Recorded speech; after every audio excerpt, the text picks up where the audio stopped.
তীব্র গরমের পর বৃষ্টির দেখা মিলল। আজ হচ্ছে মঙ্গলবার আর আমি ব্লগটা পোস্ট করছি বুধবার রাত্রেবেলা। তো বন্ধুরা, আশা করি তোমরা বৃষ্টির নতুন স্পর্শ পেয়ে খুব খুশি, কারণ এতটা গরম গেছে আর তারপর বৃষ্টি এসেছে, ভীষণ আনন্দিত তোমরা। তো যাই হোক, আমিও আনন্দ করছি। তবে বর্ষা একটু আধটু হলেই ভালো লাগে আমার কাছে। আমাদের মতন মানে হাউস ওয়াইফ যারা, তাদের বেশিরভাগই কাজকর্ম, জামা কাপড় গোছানো, মেলা তোলা, এইসব ব্যাপারগুলো তো বেশি একটা সমস্যা তৈরি হয়ে যায়। তো যাই হোক, সেসব কথা বাদ দিলাম। তো আমার রেগুলার জীবনধারায় যা যা করলাম মঙ্গলবার দিন, সেটাই তোমাদের আজকে শেয়ার করব। তো তার আগে ইন্ট্রোটা দিয়ে নিই। আমি প্রমিলা, আর আমার ব্লগটা শুরু করলাম সকালবেলা থেকে। এর ব্রেকফাস্টটা বাইরে থেকেই করা হলো, বাইরের পরোটা আর আম। তো তারপরেই চলে এলাম, যেহেতু মঙ্গলবার, বলছি এটা আজকে বুধবার কিন্তু মঙ্গলবারের ব্লগ এটা। তো আমি তো নিরামিষ খাই, তোমাদের বলেছি, ভেজ আজকে সব কিছুই। তো কাঁকরোল ভাজা করব, আর তো হচপচ তো আছেই। তো কাঁকরোলগুলো কেটে নিচ্ছি, আর কাটাও কমপ্লিট আমার।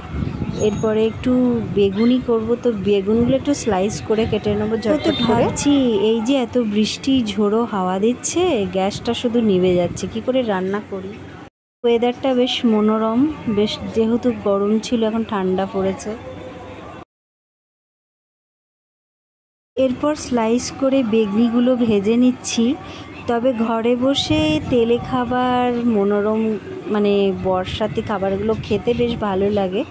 যারা বাইরে যাচ্ছে, ধরো আমিও বাজার টাজার যাই, বুঝি যারা বাইরে যায় কতটা কষ্টের একটা গা প্যাচপ্যাচে ব্যাপার। বর্ষাকালটা কেমন একটা অস্বাস্থ্যকর। যাই হোক, তবু ঠান্ডা হয়েছে ওয়েদার। কাঁকরোল ভাজাও আমার মোটামুটি হয়ে এসেছে। তো ঘরে বসেই সত্যি ভালো লাগে বর্ষাটা উপভোগ করতে, বাইরে যেতে একদমই পছন্দ না। তো সব যাই হোক, ভাজাভুজি কমপ্লিট। আর ঘরেও যে একঘেয়েমি থাকতে ভালো লাগে তাও কিন্তু না। এদিকে আমার হচপচও রেডি, মুগ ডালের হচপচ। এরপরে কটা পাঁপড় ভেজে নিই, সামনেই রথযাত্রা, পাঁপড় দেখলেই রথ রথ মনে হয়। তো যাই হোক, যেহেতু একটা রেনি ডে, পাঁপড় ভাজা সাথে তো হচপচ দারুণ যাবে।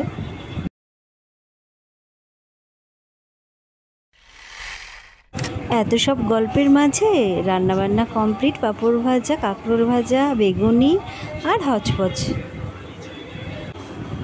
আর এবার বাইরের দিকে তাকিয়ে বৃষ্টি দেখা, সুন্দর বৃষ্টির গান শোনা, মন ভরে যাওয়া। বৃষ্টি বড়ই সুন্দর।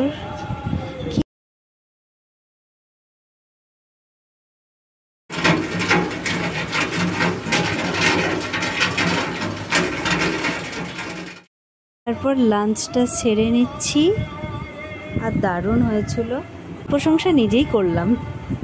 চা, বৃষ্টি আর বিকাল। ছবি দেখতে ব্যস্ত, একদিন চা খেতে ব্যস্ত। একটু নিজের মতন সাজুগুজু করে নিজের সঙ্গে থাকা। এখানেই শেষ করছি, আবার নতুন একটা ব্লগ নিয়ে দেখা হবে। টাটা, সবাই ভালো থেকো।